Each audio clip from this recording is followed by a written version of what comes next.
بەڕێزان بانگاوازێک بۆ ڕایگشتی بۆ نەتەوە یەکگرتووەکان بۆ زیلهێزەکانی جیهان بۆ یەکێتی ئەوروپا بۆ وڵاتە ئیسلامیەکان بۆ وڵاتە دیموکراسیەکان بۆ ڕێکخراوەکانی مافی مرۆڤ بۆ هەموو ئاشتی خوازانی جیهان بۆ حکومەتی هەرێمی کوردستان بۆ حکومەتی ناوەندی عێراق بۆ نوێنەرایەتی پەرلەمانی عێراق بەڕێزان وەک دەبینین و دەبیستین کە لەم چەند ڕۆژەی دواییدا ڕژێمی فاشی تورکیای داگیرکرد هێرش و بەردومانەکانی بە فڕۆکە و بە درۆن چڕ کردوتەوە بۆ سەر باشوور و ڕۆژئاوای کوردستان و بۆتە هۆی شەیدکردنی کەسانی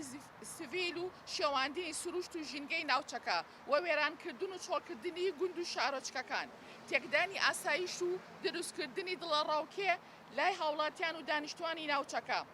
کە ئەمەش بە مەبەستی ئاوارەبوون و دەربەدەرکردنی خەڵکەکە لە ماڵ و حاڵی خۆیان و چۆڵکردنی شار و شارۆچکەکان و بە ئاشکرا و زۆر بێشەرمانە بە بەرچاو هەموو جیهانەوە لە میدیاکانیانەوە ڕای دەگەیەنێ و دووپاتی دەکاتەوە کە بەردەوام دەبێت لە هێرشە داگیرکاریەکانی و بردومانە ناڕەوایەکانی بۆ سەر سنوور و لە باشوور و ڕۆژئاوای کوردستان وەک دەبینین کە لە ئێستادا ویستیگەی کارەبا و غاز و شوێنی دانیشتوانی کردووەتە ئامانج بە مەبەستی تێکدانی ژێرخان و سەرخانی ئابووری و پیشەسازی ناوچەکە سەیرە هەموو جیهان هەمووی بێدەنگە حکومەتی ناوەندی عێراق حکومەتی هەرێمی کوردستان کە هیچ حسابێکی بۆ نەکردوون سنووری بەزاندون سەروەری پێشێل کردوون و بە قوڵایی چەند کیلۆمەترێک هاتووەتە خاکەکەمانەوە کەسیش ناڵێت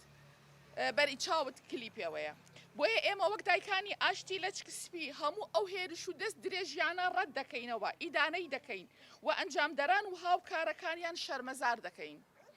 و هەموو بەناو موسڵمانان و ئەوانەی خۆیان بە پارێزەری مافی مرۆڤ و دیموکراسی و ئازادی دەزانن و خۆیان کەڕ و ڵاڵ کردووە و دەنگیان لێوە نایە بەرپرسیار دەکەین و ڕوڕەشی مێژوو و هەواڵەی خۆیان دەکەین و داوا لە زیلهێزەکانی جیهان ئەمریکا و رووسیا کە بوونیان هەیە لە سووریا و ڕۆژئاوای کوردستان بە بیانووی پاراستنیان وجدانیان بجوڵێ سنوورێک بۆ ئەو هێرش و داگیرکاری و بەردومانەکانی تورکیا دابنێ و ناوچەیەکی دژە فڕین لە ڕۆژهەڵات و باکووری سووریا بڕیار بدەن بە مەبەستی پاراستنی سەر و ماڵی هاوڵاتیانی ناوچەکە و داوا لە هەموو مرۆڤ دۆستان دیموکراسی خوازان ئازادی خوازان و ئاشتی خوازان دەکەین کە بێنە دەنگ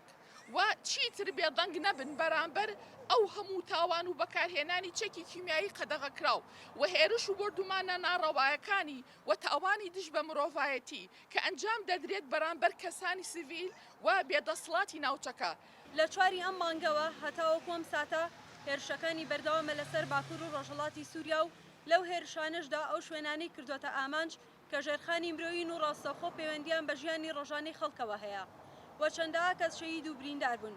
دەوڵەتی داگیرکەری تورکیا وەکو کاری هەمیشەیی یاسانێنەوەتەوەیەکانی پێشەل کردووە و لەژێر چاودێری هاوپەیمانی نێودەوڵەتی ڕەوایەتی بەکارە دژمنکارەکانی ئەدات لەسەر گەلان و شەڕی تورکیا لە دژی گەلانی باکوور و ڕۆژهەڵاتی سووریا بۆ بڵاوکردنەوەی ترس و تۆقاندنی خەڵکی ناوچەکەیە و بڵاوکردنەوەی ترس و نائارامیە ئێمە وەک دەستپێشخەری ژنانی کوردستان لە داگیرکەری دەپارێزین شەرمەزاری هێرشەکانی دەوڵەتی داگیرکەری تورکیا دەکەین لە بەرامبەر کورد و گەلانی ناوچەکە بانگاوازی دەکەین لە ڕایگشتی و ڕێخستنەکانی ژنان و مافەکانی مرۆڤ پشتگیری بکەن لە ڕۆژاوای کوردستان و بە فشار کاریگەری لەسەر کۆمەڵگەی نێونەتەوەی دروست بکەن بۆ ڕاوەساندنی شەڕی دەوڵەتی داگیرکەری تورکیا لەسەر ناوچەکە